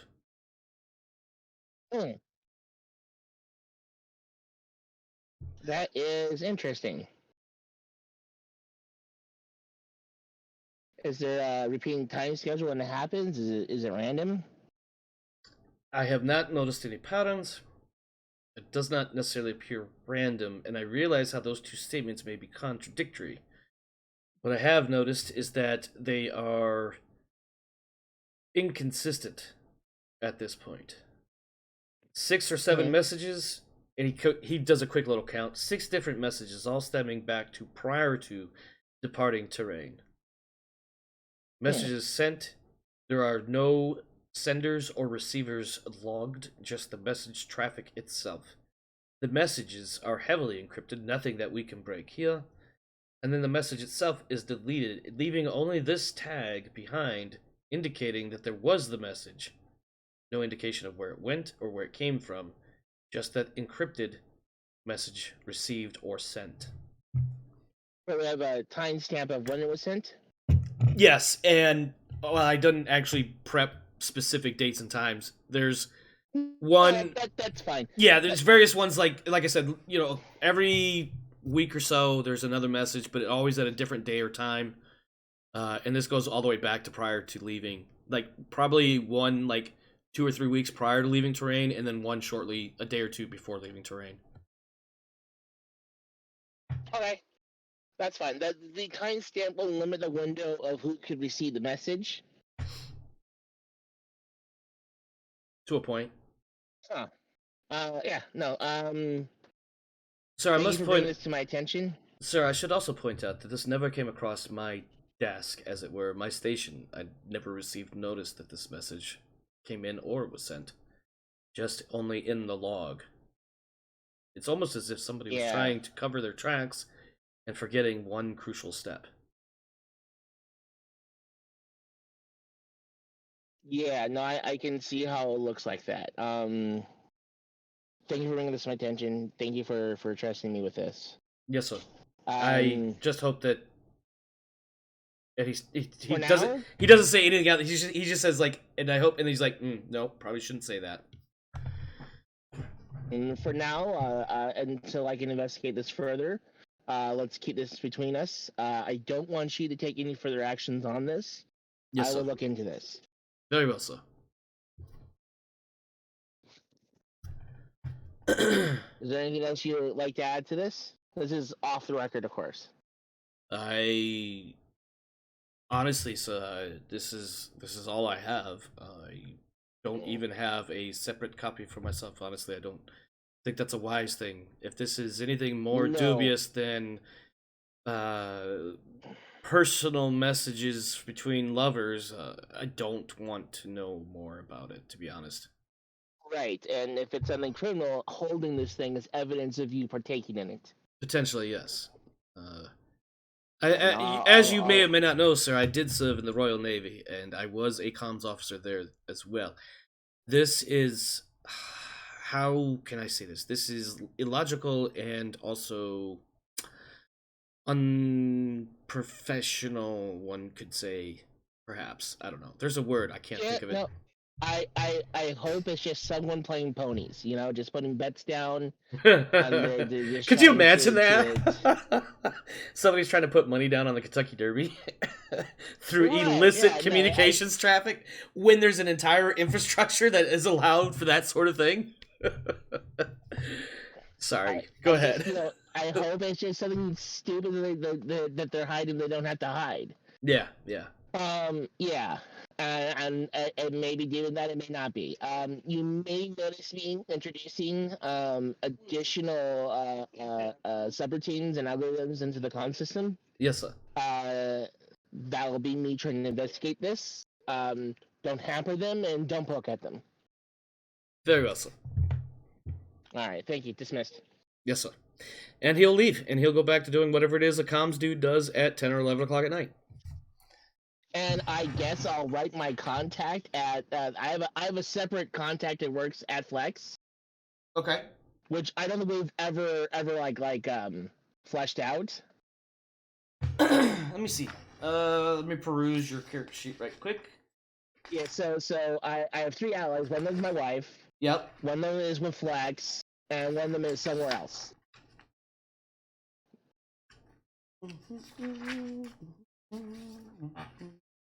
The ally I met with Flex was when was also when I met Samerson, and he got included into. Oh, the yeah. Okay. Yeah, I don't think. Go ahead. Yeah, but I don't think we've ever fleshed that guy out though. No, we haven't really. And frankly, I have not been very good about anybody's contacts and allies. Right. So anyway, I'll send them hey, this weird thing's happening on my ship. Okay. FYI. All right. And then I'll tell my wife about it because of course I implicitly trust my wife, and she's also chief engineer. If anyone can help me track down this illicit comm traffic, it would probably be the chief engineer. Yeah, that scans. Somebody can. Yeah. At the So- very least, she can dig into some of the coding or not so much the coding as per the encryption, but maybe finding something in the computer logs to figure out a little bit more about it. We'll see what happens. We'll see what I flesh out over the course of the next week. Yeah, and White also has electronic comms one, so he's not ignorant to operations of it. But yeah. Yeah. All right. Yeah, All right. Those are my actions. Yeah. Okay, so that is essentially all I've got. We will be transiting from the Neotakundo system, whatever the fuck it's called, Wolf 359. Our next stop will be Bressier in the Istria station.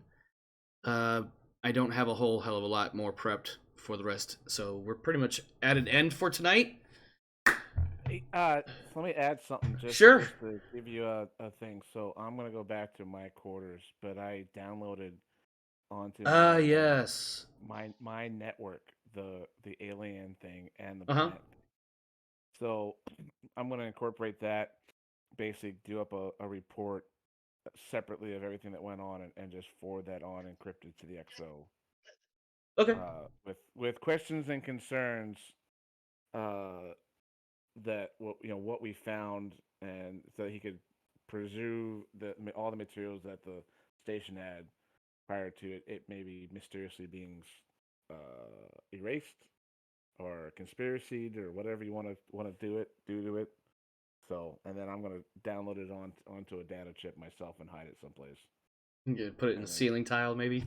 Yeah, yeah, and relabel it not prawn, and put it in my. All right. So to be clear, so this is all the data that you picked up on the station when you were digging in the computer files, specifically relating to the Medusa and the plant and whatever else is found on the escape pod. You're keeping a copy for yourself. You forwarded your own personal thoughts, etc., along with that information to the XO. And then kind of like a contact report and an intelligence thing and blah blah blah. Yeah. Yep. Okay. Yeah. Anything else? Anybody else want to get into before we wrap for the night? Silence is consent. Okay. I was just gonna be a smartass and be like, silence is consent. Awesome. All right. Well. So for Thurgore's benefit, we finally got his character out, and now he can play him. What I like to do too, I take that back because Thurgore was here last session, almost said last week, but yeah. So what I want to do now is just a quick moment. Let me get you guys' thoughts on this. We'll say adventure, for lack of a better word. Starting with Thurgore, the new guy who joined mid-adventure, who may know a little bit of what this adventure was. I know it all played out pretty well. Not everybody's always happy with what they have to do and everything, but in the end, nobody got killed. So that's always a big well, plus. there's 4 NPCs that are sitting there in Ghostland going, wait, what are you talking about? I'm talking about our No, I know, I was fucking with you. They were dead before we got here. Yeah, they were like that when we got here. So, there's definitely conflict, between characters, and that's not a bad thing. It adds to the story. It definitely does. And it makes sense too that, not for nothing, it does make sense to a point for McAvoy to be pissed off about being used as fodder like that. And for Zamerson to be upset about it too actually makes sense as well. Right. But people make decisions and then they have to deal with the consequences. And one of those consequences is a pissed off character. As long as we keep it clean, or not, I shouldn't say clean, but as long as we keep it, in house, I guess you could say, it doesn't become disruptive. It shouldn't be too much of a problem. Right. But they wanted too much risk. Their biggest risk was being knocked unconscious. So I think the calls that were made further up the chain, might not be a popular opinion, but we had no reason to suspect anybody was actually going to be injured or killed, and it all worked out all right. And not for nothing, those dice did fall on you guys. Oh yeah, they did. When I wrote that particular section as to how we were going to play it out, I was like, all right, we'll just do straight up 50%. Either you're incapacitated or you're not.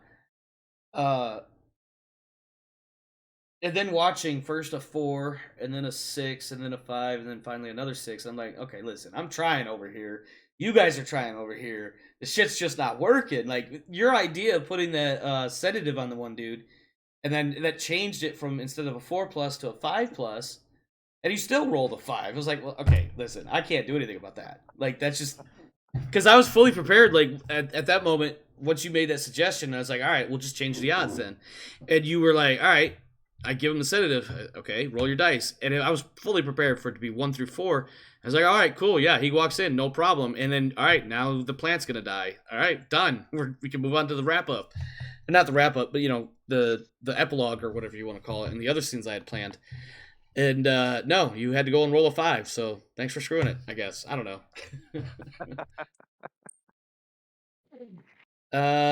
Charles. Yo. What do you got? You were in charge. Yes, Charles in charge, but not really in charge because he's just a senior armsman. What do you got? You and Wiggles and Zamerson were here for all 3 sessions of this particular adventure. What do you got for it? So I think I think the cliffhanger of, oh my gosh, here we have this thing, and then we ran into the whole plant and whatever it was affecting us and blah blah blah. It's kind of a little bit of a letdown, and I don't think maybe as a player maybe we didn't engage a couple things, we missed a couple items. I was half expecting. I mean, I have this somewhere in my collection myself. Yeah. But I was half expecting to do, some X-Filey, conspiracy, Wayland Utah, which if you check the meme list, so I kind of half expecting something like that going on, but in the end, I think we pulled it off. It was sucky at that, everyone's dropping, but again, I think we just weren't thinking hard enough about how to troubleshoot the problem. It didn't seem obvious to us until you started. I mean, it felt like you were tossing us some hints. I definitely, what I said earlier, right before we took that break, I was like, I almost sent Wiggles a Discord message. I was literally about to send him a message like, vent the fucking room. Because that would have started to suffocate the plant. Because the plant obviously doesn't have a vac suit, but everybody else does. Yeah. But did I stop myself? Because, don't do that. Role play it. Let him, when he talks to one of the engineers, present the idea that way. The story about this, well, let me get, I want to get Zamerson and Wiggles' thoughts first before I reveal the story. Zamerson, thoughts on the last couple of episodes and this adventure in particular?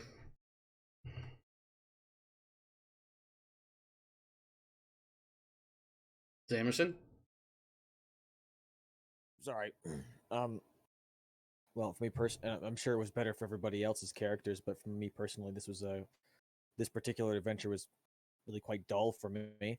That's not to say that it was a bad one. I'm sure it was just fun, just as much fun for everybody else. But for me personally, I didn't really quite enjoy it. Honestly, I found myself really doing not a whole lot of anything, and whenever I was doing something, it really wasn't anything really quite enjoyable or really anything from what my character was really good at. So, and for the majority of this session, I basically did nothing. So yeah, and for the first section of the session where when I eventually got to do something, I immediately got decommissioned for an hour nearly. So I mean, I don't want to say that it was a bad session because I'm sure everybody else had a good time with it, but for me personally, just specifically, I didn't personally quite enjoy it all that much. no, that's fair. To be honest. No, that's fair. I know so the way I recall everything, because I want to say it was 3 sessions for this particular adventure. The first session, which is when you guys arrived and did a lot of shooty shoot, and then started clearing the station. For that one, as I recall, Zamerson, you really enjoyed that because, well, for the obvious reason, Yes. you enjoyed the shooty combat aspect of it, but also your character is built around that idea of point me at something, let me shoot the shit out of it. And then last session, you had a little bit more, you had probably about the same amount of activity, but then less combat, but it was still, at least my perception was that it was still engaging for you. And then tonight, the fact, I think it still falls down to those dice not going your guys' way, which is quite unfortunate in that regard. And it would have been nice if there was more for your character specifically. I could see where you're coming from on that. But unfortunately sometimes it just works out that way, and that's, I think, what exactly happened here was the bit that you were able to do. Go ahead. No, that's fine. Listen, I understand that it was just for at least this session. The session, not the first one, but the second one. The first one was fine. I liked that one. That was good. Mhm. The second session was really not as enjoyable. It was fine. I got to do more because I wasn't out of commission for the majority of it. But Yeah. so at least I got to do stuff and interact. But for this session, I understand that it was really just unluck on my part, but at the same time, it wasn't. You can call me out in this if it ever happens later down the line, but I'm telling you right now, if I had gotten fucked over by dice and if we were doing a battle or we were in combat, I would have been less annoyed by it if I were to just walk into a room and then just get instantly downed.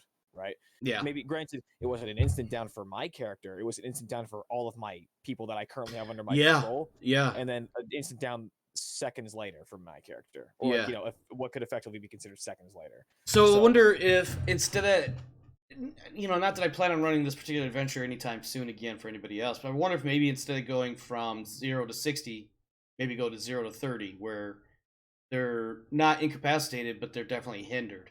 Maybe that would have been a better No, you route to can go. incapacitate me. That's just fine. Listen, I'm not complaining about the session. FYI, I'm not trying to complain about it. Yeah, well, I'm I just get- like I looking said, to. I'm sure it was just as much fun for everybody else comparatively to me. My character's just not built for a situation where I'm not exactly really useful for anything else besides killing people. Yes. So that's on me in a way, but at the same time, and like I don't want you to try to alter the campaign or how things are played because of a session where I really just wasn't able to have as much fun as everybody else was because of my character build. So keep doing what you're doing, Omar. Yeah. I'm not complaining at you. I'm just saying that No, I got you. I got you. I know where you're coming from. It's your play style that isn't quite in line either with the game or the rest of the group or the session in general, and I get it.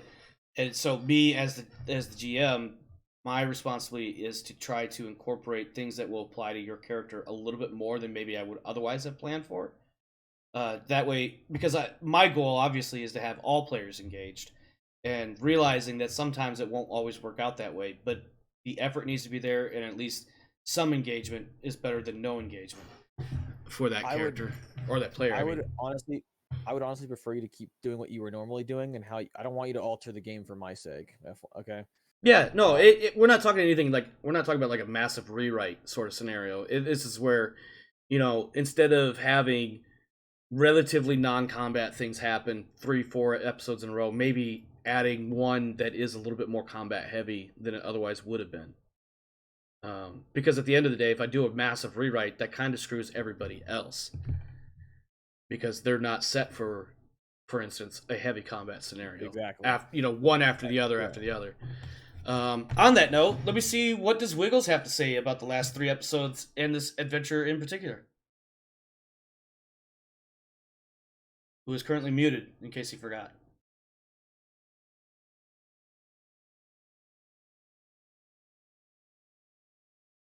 Maybe he's AFK?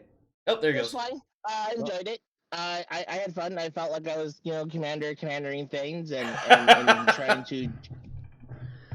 trying to direct people towards accomplishing a goal and trying to work with imperfect information. Good. I am glad that you used that word, imperfect information, because I was definitely trying to go for not so much giving you guys bullshit answers, but giving you only the answers that your character would know based on the things you're doing. Like, I was trying very hard to not reveal a lot. And with that said, what I'd like to do is spend a few quick seconds on the actual story versus what we saw here, or not versus what we did here, just so you guys can figure out where you may have missed things, fill in the blanks, etc. So the story is basically about 10 or 20,000 years ago, an alien spaceship wandered into this system. At the time, their alien race was actually in conflict with another. Perhaps it was the Kafer. I don't remember specifically. I don't think it was the Kafer, now that I think about it, because I don't think their history allows for this. But anyways, 2 alien races at war. This scout ship is in this system, Wolf 359. They find something, and they need to get this information back home. But they're attacked before it can happen. The plant is actually, it was either genetically engineered, or it was a plant that had this natural ability on its own accord. I don't remember off the top of my head. But effectively, this plant was some sort of message recorder, message relayer. So prior to that alien that went into the escape pod, prior to his actual death, he had imprinted on this plant the information that was supposed to go back home. That, hey, there's this really cool stuff here. I don't even know what this really cool stuff is. Whatever it was, it's immaterial because that information never made it home, and now that alien race is gone. Or certainly nowhere near here, because their actual existence was much closer to the core of the galaxy than where Earth is. So basically the alien imprinted on this psionic plant the information, hey, there's this stuff here in this solar system, send people out here to collect it, harvest it, mine it, whatever the case was. It's a resource that'll help us win this war or something like that. But before that escape pod could ever actually get home, the alien died, the plant, presumably the original plant died, the seeds were still there, and the ship was exposed to vacuum. As we know, vacuum actually can do an awful lot towards preserving something, and so these seeds don't actually die. When the pod is found, it's brought onto the station because, holy shit, we found something cool. Which, if you recall, was actually one of the first messages sent from the station back to Inferno. But they didn't want to discuss what it was they found because it was basically over an open channel, and they didn't want to say too much before they could actually confirm anything and get some experts out here. Well, those seeds actually ended up germinating, and this plant comes to life. The plant is psionic or psychic or whatever you want to call it, but it only affects certain people. It has something to do with the way their brain works, basically. The chief engineer is one such person, and he becomes obsessed with going home, because that's the message that the human brain was able to understand from an alien mind imprinting information onto an alien plant. Go home. That's all the engineer could understand, but he's also convinced or believes that home is not Earth, but it's actually towards the core of the galaxy. And so he eventually succumbs to the relentless onslaught of this psychic plant to go home. And the only way he can make that happen is by constructing the ramjet that we've discussed a couple times. That effectively it scoops up free hydrogen from the void of space. Never mind the fact that the number of hydrogen atoms floating in the void is incredibly low per cubic any measurement. We'll just say that the technology exists where something to that effect can happen. So he begins using the robots and the drones on the station to dismantle other parts, to construct other parts, to turn the ship into this, basically a generation ship, because that's how long it's going to take to get to wherever the hell he was thinking he was going to go. And he actually got about 24 to 48 hours short of completing his task by the time you guys showed up. And everything else that happened on screen, as far as interacting with the crew and them saying things like the engineer was losing his mind and now he's locked away. Oh, he killed somebody. Now we're all locked away. That was the engineer basically breaking down and finally submitting to the onslaught of the psychic plant. And at the end of the day, the psychic plant was, for lack of a better thing to call it, the bad guy. And you guys eventually suffocated the damn thing and got the station to come back to normal. Wiggles, before I forget, a couple of bookkeeping notes. Let me find my notes. Notes. Let me see. Here we go. Eventually, you could just input this as needed, and it's effective once you put it in. But basically, the ship's account receives 50,000 Libra, plus 5,000 to each crew member that was a part of the landing team. The command team of the crew needs to identify anybody worthy of receiving additional money as a bonus. For those, going above and beyond the Call of Duty, etc. Everyone that got passed out. Okay, so Zamerson and his team and the one nurse. Yeah, Zamerson, his team, and the nurse. That sounds right. So they're eligible for an additional 2,000. And also myself, because I said so. No. Yes, because that's exactly how recommending I got awards shot. go.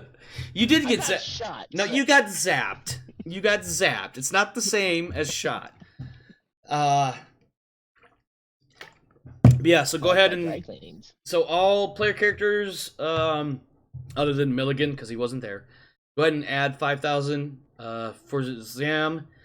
Or excuse me, for McAvoy, add an additional 2,000, so total of 7,000 for being knocked Is out at that one coming point. out of the? No, is this that is coming out this of is the- pay directly from AMAC to the individual. All right, Um, all right. and then AMAC will pay the ship itself, the 50,000. So that's 50,000 Libra in the ship's account that wasn't there before. As well as, if you recall, they waived your docking fees for taking on the mission in the first place. Yeah. Psionic plant, 50,000 Libra. Yep. And that is literally all I have. I guess I'm going to have to do some prep work this weekend. Oh no. And that will take us to the end of the session. Let's do some outros, shall we? Start with Zamerson. What you got for outros, my friend? I don't know. Good night. There you go. I mean, that works. That works. Wiggles, what do you got?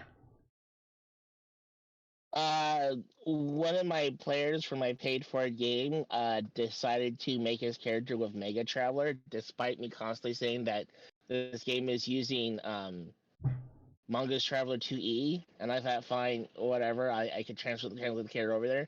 So he finally gave me a copy of his character sheet, and it's just a piece of blank paper that he just wrote in pencil on it. So I don't know about this guy. I don't know what to tell you that I can probably safely say on the air. I don't know. No, I shouldn't say that.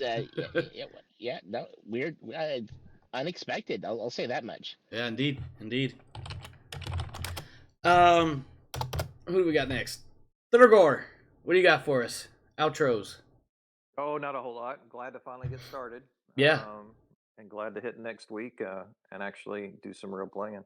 Yeah, I think we're gonna start seeing the Wayfinder possibly crashing every now and again, or making a misjump of some sort.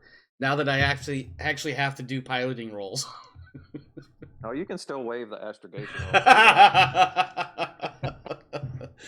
Fair enough. All right, Charles, what do you got for us, sir?